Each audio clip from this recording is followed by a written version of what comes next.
आज इसमें हम बात करेंगे रासायनिक समीकरण के महत्व के बारे में कि रासायनिक समीकरण का क्या महत्व होता है। देखिए, रासायनिक समीकरण का बहुत ही अधिक महत्व होता है क्योंकि इससे रासायनिक अभिक्रिया के संबंध में बहुत ही महत्वपूर्ण जानकारियाँ हमें मिलती हैं। ठीक है, अब वो जानकारी कौन कौन सी हैं आइए बात करते हैं इसके बारे में।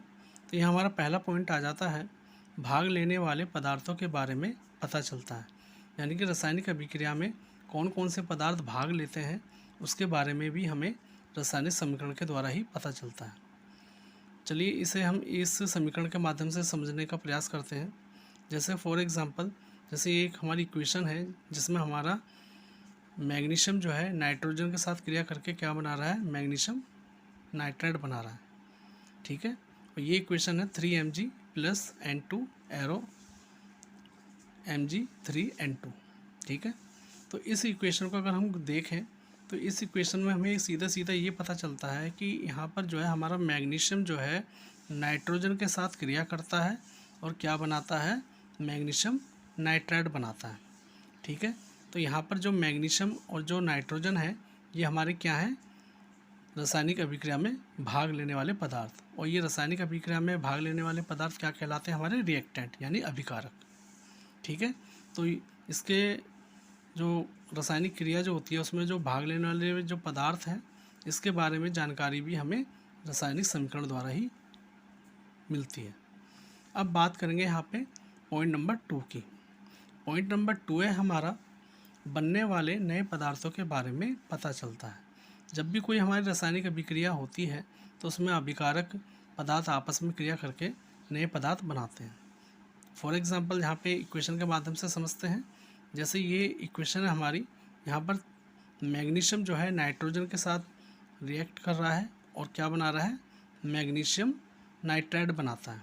ठीक है, तो मैग्नीशियम और नाइट्रोजन तो यहाँ पे क्या है, रिएक्टेंट हमारे, लेकिन इन दोनों के आपस में क्रिया करने से कौन सा नया पदार्थ बना, मैग्नीशियम नाइट्राइड। तो मैग्नीशियम नाइट्राइड जो है बनने वाला, यानी कि मैग्नीशियम नाइट्राइड जो है एक नया पदार्थ है जो मैग्नीशियम और नाइट्रोजन के आपस में क्रिया करने से बना है।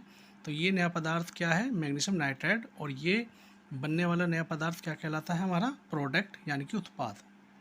ठीक है, इसके बाद हम बात करेंगे यहाँ पे तीसरे पॉइंट की। तीसरा पॉइंट है हमारा, अभिकारकों व उत्पादों के परमाणुओं व अणुओं की संख्याओं के बारे में भी पता चलता है। देखिए, रासायनिक समीकरण द्वारा ही हमें अभिकारक और उत्पादों के परमाणु व अणुओं की संख्याओं के बारे में पता चलता है। जैसे इस इक्वेशन में हम देखें तो इस इक्वेशन को हमें देख के सीधा सीधा यहाँ पता चलता है कि मैग्नीशियम के यहाँ पर 3 परमाणु हैं और नाइट्रोजन का यहाँ पे 1 मॉलिक्यूल है यानी 1 अणु है, और इन दोनों के आपस में क्रिया करने से जो है मैग्नीशियम नाइट्राइड का 1 अणु बना है। ठीक है, यानी कि मैग्नीशियम के 3 परमाणु जो है नाइट्रोजन के 1 अणु के साथ क्रिया करके मैग्नीशियम नाइट्राइड का 1 अणु बनाते हैं। तो इसके बारे में भी हमें रासायनिक समीकरण से ही पता चलता है। ठीक है, इसके बाद हमारा 4th पॉइंट आता है। हमारा 4th पॉइंट है, अभिकारकों तथा उत्पादों के द्रव्यमानों के अनुपात के बारे में भी पता चलता है। ठीक है, देखिए, रासायनिक समीकरण के द्वारा ही हमें अभिकारक और उत्पादों के जो द्रव्यमान जो होते हैं उनके बारे में पता चलता है। फॉर एग्जांपल, जैसे इस इक्वेशन में देखिए, मैग्नीशियम के यहाँ पे 3 परमाणु हैं, नाइट्रोजन के 2 परमाणु हैं, और यहाँ पे मैग्नीशियम नाइट्राइड में मैग्नीशियम के 3 और नाइट्रोजन के 2 परमाणु हैं। अगर मैग्नीशियम का जो है एटॉमिक वेट जो है कितना होता है, 24, और नाइट्रोजन का होता है 14। ठीक है, अब इनकी कैलकुलेशन करें, मैग्नीशियम का 24 × 3 तो यहाँ पे कितना आता है, 72 ग्राम, और नाइट्रोजन का अगर देखें तो 14 × 2 28 ग्राम। इसी तरह अगर मैग्नीशियम नाइट्राइड की हम कैलकुलेशन करें तो इसका जो है टोटल 100 ग्राम आ जाएगा। तो इस तरह से हमें जो है इनके द्रव्यमान संख्याओं के बारे में रासायनिक समीकरण से ही पता चलता है।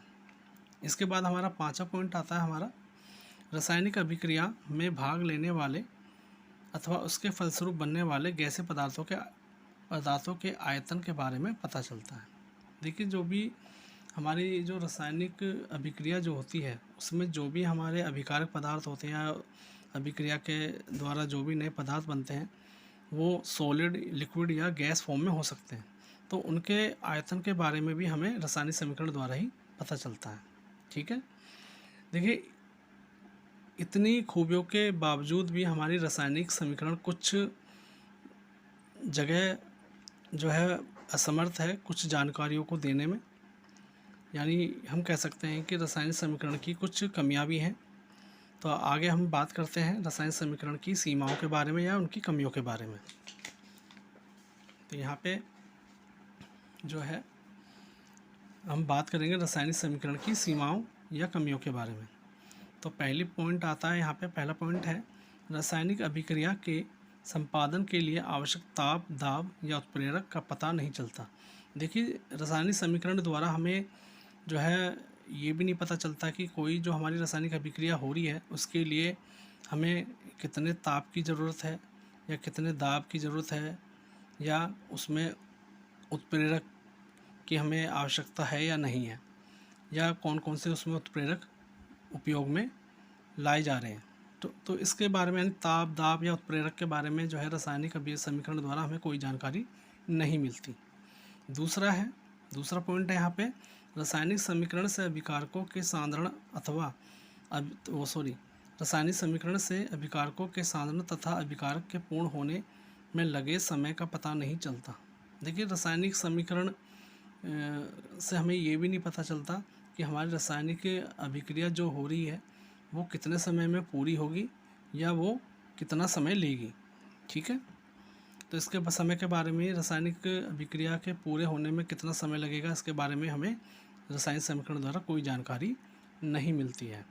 अगर हम बात करें, हाँ तीसरा पॉइंट है हमारा, रासायनिक समीकरण द्वारा क्रिया की गति का आभास नहीं होता। तो रासायनिक समीकरण द्वारा हमें जो है जो हमारी केमिकल रिएक्शन जो हो रही है उसके स्पीड के बारे में भी नहीं पता चलता कि हमारी रासायनिक अभिक्रिया तेज़ गति से हो रही है या धीरे धीरे हो रही है। इसके बारे में हमें कोई चीज़ पता नहीं चलती। अगर फोर्थ पॉइंट की बात करें हम, रासायनिक अभिक्रिया में प्रकाश, ऊष्मा अथवा ध्वनि आदि ऊर्जाएं उत्पन्न होती हैं या नहीं, इसकी जानकारी भी रासायनिक समीकरण से प्राप्त नहीं होती है। देखिए ये सबसे मोस्ट इम्पोर्टेंट है कि जब भी कोई हमारी रासायनिक अभिक्रिया होती है तो उसमें जो है कुछ ना कुछ हीट ज़रूर उत्पन्न होती है और कभी कभी लाइट भी उत्पन्न होती है या उसमें से कुछ साउंड भी ज़रूर पैदा होता है। लेकिन रासायनिक समीकरण द्वारा इन सब के बारे में कोई जानकारी नहीं मिलती। तो ये भी इसका मेन फॉल्ट है हमारे केमिकल इक्वेशन का कि इससे हमें ये सब जानकारियाँ नहीं मिलती। ठीक है, तो आज बस इसमें इतना ही। वीडियो देखने के लिए थैंक यू, धन्यवाद।